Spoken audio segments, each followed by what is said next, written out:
Hey guys, this is DG. Today we are going to learn about OSI model or Open System Interconnection model. So let's start.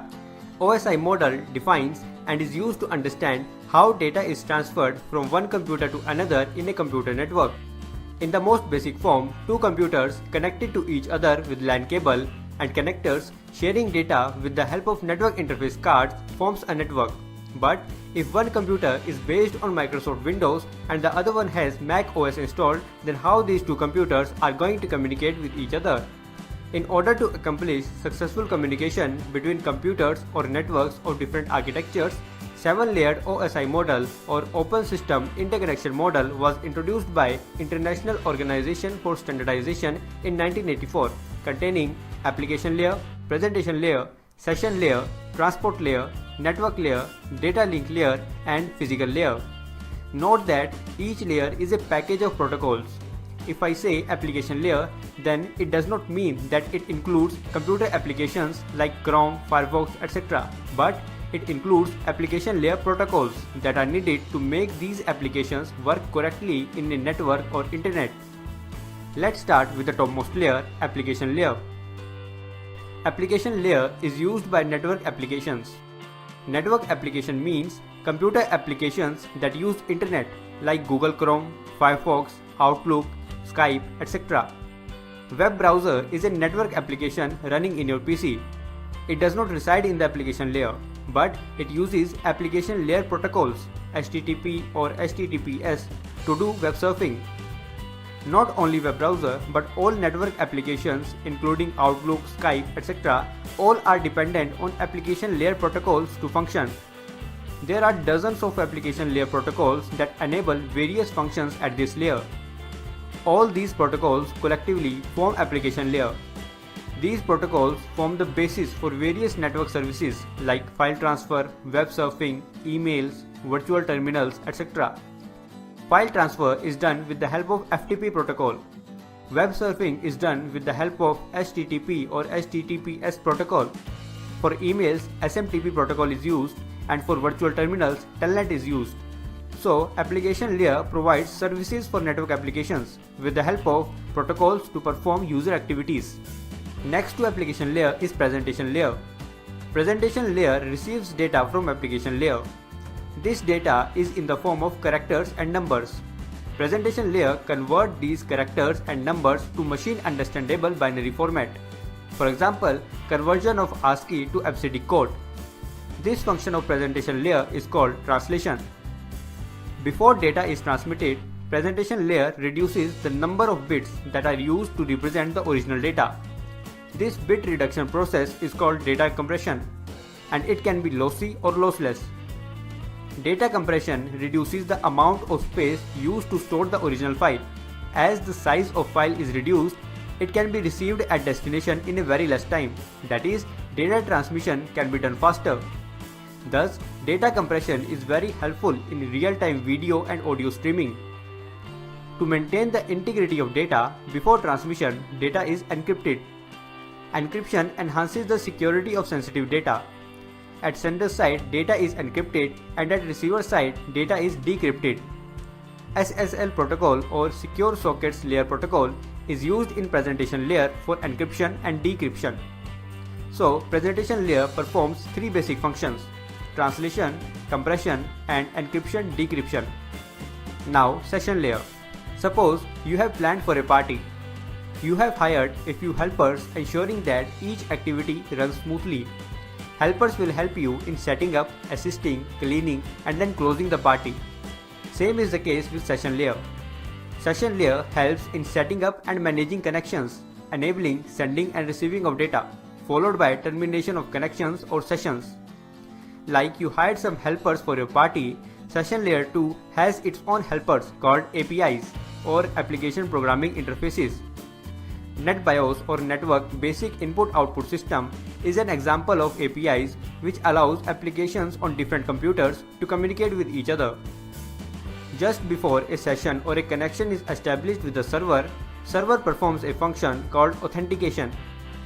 Authentication is the process of verifying who you are. For this, server uses a username and a password. Once entered username and password are matched, a session or a connection is established between your computer and the server. After authenticating the user, authorization is checked. Authorization is the process used by server to determine if you have permission to access a file. If not, you will get a message saying you are not authorized to access this page. Both of these functions, authentication and authorization, are performed by session layer. Session layer keeps a track of the files that are being downloaded. For example, a web page contains text, images, etc. These text and images are stored as separate files on the web server. When you request a website in your web browser, your web browser opens a separate session to the web server to download each of these text and image files separately. These files are received in the form of data packets. Session layer keeps a track of which data packet belongs to which file, either text file or image file, and tracks where the received data packet go. In this case, it goes to web browser. That is, session layer helps in session management. So, session layer helps in session management, authentication and authorization. Your web browser performs all functions of session, presentation and application layer. Layer below session layer is transport layer. Transport layer controls the reliability of communication through segmentation, flow control and error control. In segmentation, data received from session layer is divided into small data units called segments. Each segment contains a source and destination port number and a sequence number. Port number helps to direct each segment to the correct application, and sequence number helps to reassemble segments in the correct order to form correct message at the receiver.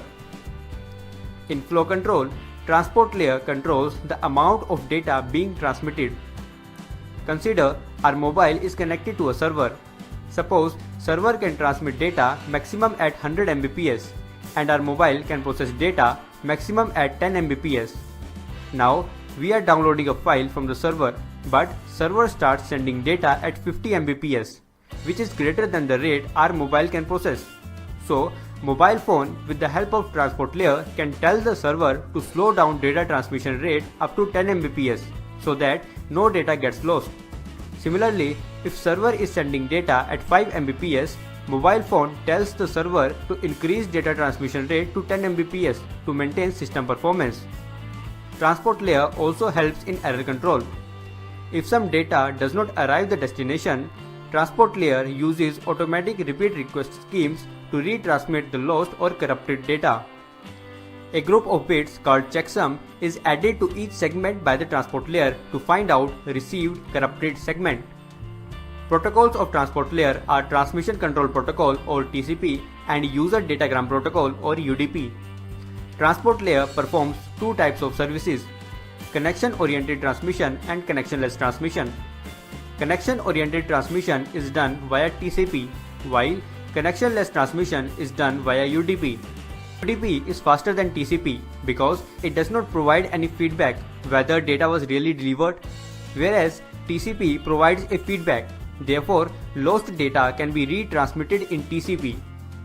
UDP is used where it does not matter whether we have received all data. For example, online streaming movies, songs, games, voice over IP, TFTP, DNS, etc. On the other hand, TCP is used where full data delivery is must. For example, World Wide Web, email, FTP, etc. So, transport layer is involved in segmentation, flow control, error control, connection-oriented and connectionless transmission. Transport layer passes data segments to the network layer. Network layer works for the transmission of the received data segments from one computer to another located in different networks. Data units in the network layer are called packets.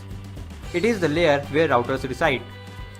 The function of network layer are logical addressing, routing and path determination. IP addressing done in network layer is called logical addressing. Every computer in a network has a unique IP address. Network layer assigns sender and receiver's IP address to each segment to form an IP packet. IP addresses are assigned to ensure that each data packet can reach the correct destination. Routing is a method of moving data packet from source to destination, and it is based on the logical address format of IPv4 or IPv6. Suppose computer A is connected to network 1 and computer B is connected to network 2. From computer B, we have requested to access facebook.com, and now there is a reply from Facebook server for computer B in the form of packet. This packet needs to be delivered to computer B only. Since in a network each device has a unique IP address, so these both computers will be having a unique IP address as well. Network layer of the Facebook server has already added sender and receiver's IP address in the packet. Suppose mask used is 225.225.225.0. This mask tells that the first three combination represents network, while the last combination represents host or computer B. So based on IP address format, received data packet will move first to network 2 and then to computer B. So based on IP address and mask, routing decisions are made in a computer network. Now path determination. A computer can be connected to internet server or a computer in a number of ways. Choosing the best possible path for data delivery from source to destination is called path determination. Layer 3 devices use protocols such as Open Shortest Path First, Border Gateway Protocol, Intermediate System to Intermediate System to determine the best possible path for data delivery. Data link layer receives data packet from network layer. Data packets contain IP addresses of sender and receiver. There are two kinds of addressing, logical addressing and physical addressing. Logical addressing is done at network layer, where sender and receiver's IP addresses are assigned to each segment to form a data packet. Physical addressing is done at data link layer, where MAC addresses of sender and receiver are assigned to each data packet to form a frame. MAC address is a 12-digit alphanumeric number embedded in network interface card of your computer by your computer manufacturer. Data unit in data link layer is called frame. Data link layer is embedded as software in network interface card of a computer and provide means to transfer data from one computer to another via a local media. Local media includes copper wire, optical fiber or air for radio signals. Please note, here media does not correspond to audio, video or animation. It refers to the physical links between two or more computers or networks. Data link layer performs two basic functions. It allows upper layers of OSI model to access media using techniques such as framing. It controls how data is placed and received from media using techniques such as media access control and error detection. Consider two distant hosts, a laptop and a desktop, communicating with each other. As laptop and desktop are connected to different networks, so they will be using network layer protocols, IP for example, to communicate with each other. In this example, desktop is connected to router R1 via an Ethernet cable. Router R1 and R2 are connected via a satellite link, and laptop is connected to router R2 via a wireless link. Now, desktop wants to send some data to laptop. Based on the medium used to connect desktop and router R1, data link layer adds some data in the head and tail of IP packet and converts it to a frame, Ethernet frame in this case. Router R1 receives this Ethernet frame, decapsulate it to an IP packet and then encapsulate it again to a frame so that it can cross satellite link to reach router R2. Router R2 will again decapsulate the received frame and encapsulate it again to form a wireless data link frame. Laptop receives this wireless data link frame, decapsulate it and then forward IP packet to network layer. Finally, data arrives application layer. Application layer protocols then make the received data visible on computer screen. So, network layer or higher level layers are able to transfer data over media with the help of data link layer. That is, data link layer provides access to media for higher layers of OSI model. Data link layer also controls how data is placed and received from the media. The technique used to get the frame on and off the media is called media access control. There may be a number of devices connected to a common media. If two or more devices connected to same media send data at the same time, then there may be a possibility of collision of the two messages, resulting in a useless message that neither recipient can understand. To avoid these situations, data link layer keeps an eye on when the shared media is free so that device can transmit data for the receiver. This is called carrier sense multiple access. So data link layer with its media access control methods controls data transmission. Tail of each frame contains bits which are used to detect errors in the received frame. Errors occur due to certain limitations of the media used for transmitting data. The last layer is physical layer. Till now, data from application layer has been segmented by transport layer, placed into packets by network layer, and framed by data link layer, which is a sequence of binary zeros and ones. Physical layer converts these binary sequence into signal and transmit over local media. It can be an electrical signal in case of copper cable or LAN cable, light signal in case of optical fiber, and radio signal in case of air. So, signal generated by physical layer depends on the type of media used to connect two devices. At the receiver, physical layer receives signals, convert it to bits, and pass it to data link layer as a frame. Frame is further decapsulated as data moves through higher layers. Finally, data is moved to application layer. Application layer protocols makes the sender's message visible in the application in the receiver's computer screen. In this way, OSI model is helping to transfer data between distant hosts. So, these 7 layers of OSI model are lying behind the smooth functioning of internet.